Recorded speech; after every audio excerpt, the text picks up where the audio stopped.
Hello everyone, welcome to the Craven College Media Show. I'm Rebecca. And I'm Luke.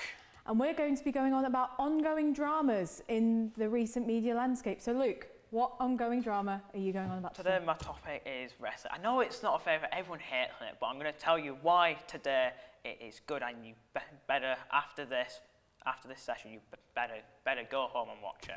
Oh, okay, convincing argument. And I'm going to be talking about UK soap operas. Why are you shaking your head? No, go on. No, I'll let so you go. I'm a bit sad. I'm a bit of a religious watcher. I sit down 8 o'clock at night. It's 7:30 at night, and I'll sit down, I'll watch my Corrie, I'll watch my Emmerdale. How can people watch a scripted show though? Well, I mean, I suppose there's probably improv moments, but that's the thing, you don't really know. Yeah, but you know it's gone on by a script. Yeah, well, you know, all of this is work of fiction, isn't it not? Not necessarily, no. Go on then, explain to me.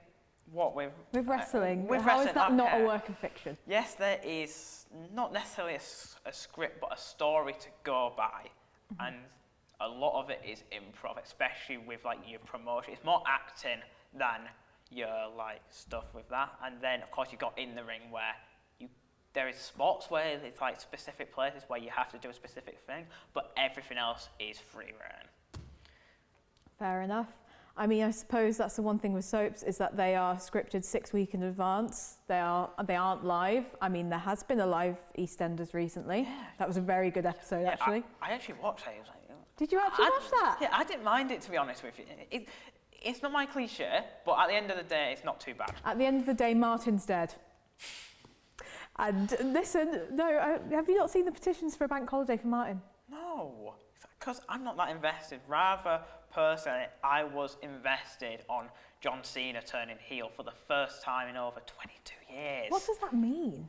So it's pretty much, there's like two, face what's like your good guy, and then you've got your heel who's a bad guy.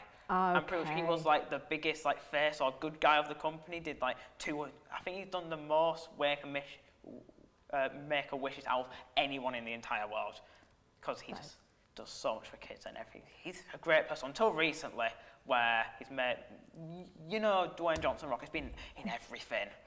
Near enough at this point, Moana. Yeah. I said he started out in wrestling, and pretty much he did this thing where he slit his throat and then brought up a 2, and then that's when he turned heel. It was a great moment because no one ever thought it would. So it was very much a reveal. It wasn't like an ongoing villain thing. No, The Rock was, yeah, because he's been doing stuff since like the past year with the champion at the moment called Cody Rhodes, who's his father, Dusty Rhodes, never got to hold that championship in that company until he finally did it last year. Yeah, I mean, with us, I suppose most villains do have a bad ending. They never get away with it. A lot of it, usually they get sent to prison, or if there's some like very dramatic death of some form. Usually it's just prison though. Yeah, I know, but also to mention before I go on to the next part of the show, I think that one clip of him doing that had over 400 million views in 36 hours. Insane. Yeah, I don't think our soaps would ever get to that level. No, because it's a worldwide phenomenon at this point. But even though it's a worldwide phenomenon, doesn't mean that it's not going to struggle with its budget cuts, as we have. Oh, yeah, that is a tough talk, because at the end of the day, it is a job. So once someone could be really good at one time, but once he drops down and they kind of don't like him, he could get cut and lose his job. Has to find his own way of making money. Yeah. Well, I suppose a lot of people have started moving on from being in soaps. A lot of people don't like that dedication to have to stay all the time. I don't know if you've had the same thing happen. Yeah, there is ways where people like CM Punk, for example, who've been in MMA, a bunch of other stuff, who have kind of really got fed up with it, to be honest with you, because you're having to travel so much, pretty much daily every year. You might get like a month off, if that, max. And like I said, it's a live production show. What I don't think yours is, apart from the one that you mentioned earlier. There's been some I think EastEnders going a couple live episodes now, but that's usually just to celebrate. It's not a regular thing at all. Yeah, one last thing on the budget cuts before we move on to the next bit. Some of them have made me so sad, like some of my favourite people ever. That's what's happened with me. Who I've been able to watch. It's like, oh my God, like why do you have to get rid of such a good person who was in such a good situation, and then you just let everything go? Yeah.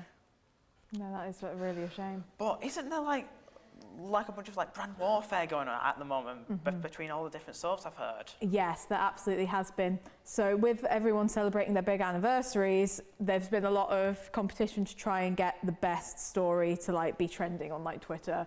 So you've got stuff like, so Emmerdale's had the limo crash, EastEnders had the Queen Vic blowing up, and Coronation Street we had the house fire, and they've all like had quite serious consequences for characters in the long run now. But you know, it's been a struggle. Okay, can we go on to a live chat question quickly? Is there a live chat question? Go Yes, on. there is. What's it say?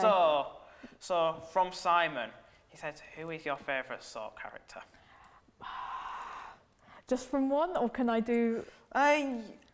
You can have a couple. Go on. Okay, well, I love Kim Tate in Emmerdale. I think she's a really good character because she's just so sassy, and she's always got a plan. Like she's like like she's always like the villain in like somewhere or another. She'll always come back fighting. Like there's been a few times recently we think we're going to lose her, but we haven't lost out on her yet. Yes. Oh Have you got a favourite wrestler? My favourite wrestler? Oh, it's so hard.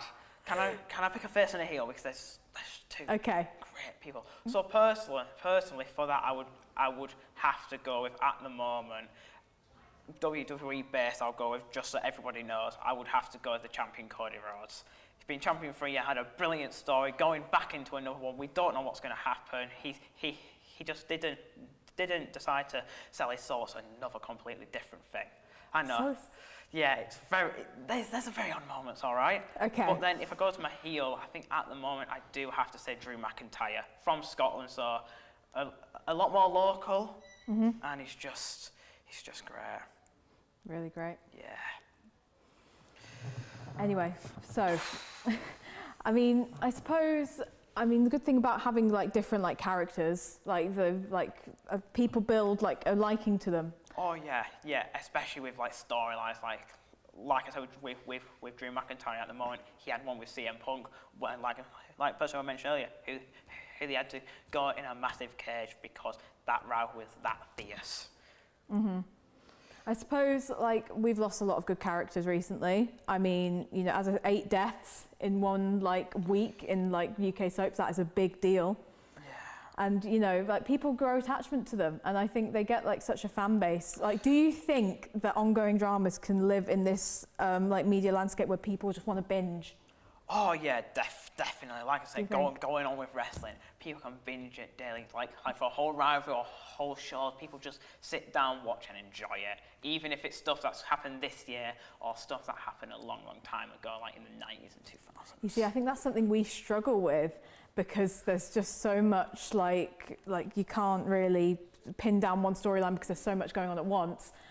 Like I feel like, isn't there like one main storyline, or is there like lots of little bits to it? It's kind of like they have the big main storyline of the champion, and then everyone's kind of like battling to be in that spotlight. Right, okay. Yeah, see, that's the thing with us, is like there's not really one main storyline that you can pin down in soaps. There's always like something little. Yeah. And then like sometimes there'll be like an episode dedicated to something. So like recently we had like one dedicated to the NHS and like the struggles of that. And then like, you know, it can be a bit odd sometimes, like especially when they do like flashbacks and stuff. Oh yeah. Flashbacks are really confusing. Yeah, Have you ever I had bet flashbacks? What in wrestling? I guess there could be, because like so there was a moment, I think it was in the 2000 West where the storyline where somebody got ran over. Oh. And What's happening in Corrie this week? What? Someone got ran over this week in Corrie. 2. But, oh my God. But the entire idea of it was they didn't know who did it. Right. So they went around searching who was the person that ran them over. That's the thing, we just know it's a hitman. That's what's not good about it, because if anything, it always, even if there is your promos and everything else where you're talking, it will all end in the ring. Yeah, I suppose that's a good point. I mean, with us, I suppose, I don't really know how to explain it. Like when there's, like obviously the stories are very much confined to the timings of the show. And then you've also got the fact, like, you know, the like so let's say in Corrie we had the people getting hit by the cars. Like, we know what's going to happen, and it tends to be that the audience will know what happens, but the characters won't. Yeah. And I feel like that's something that kind of ruins it, because I feel like I want that like big plot twist, but that doesn't usually happen. Oh, I mean, you've got like the EastEnders, like the doofs, like, you know, the doofs. No. There is so many different plot twists, to be honest with you. Like, it's insane because like a lot of the things people can find out online, but there's been times where a plot twist happens and nobody knows in the entire arena. Like, for example, you must have heard this. The Undertaker had a massive streak at WrestleMania. It must have been like 20 plus wins, and then he finally lost. Right. Well, thank you so much. I feel like we've gone on a bit of a tangent, but it's been great talking to you, Luke. And hopefully that there'll be an episode 2 coming soon. Yes, hopefully, to continue this. So, as we said, hopefully an episode 2 coming back. I'll definitely go home and watch some wrestling. Will you come and watch some soaps? Yeah, go on. Yes, I'll give it a try. See ya. See ya. Bye.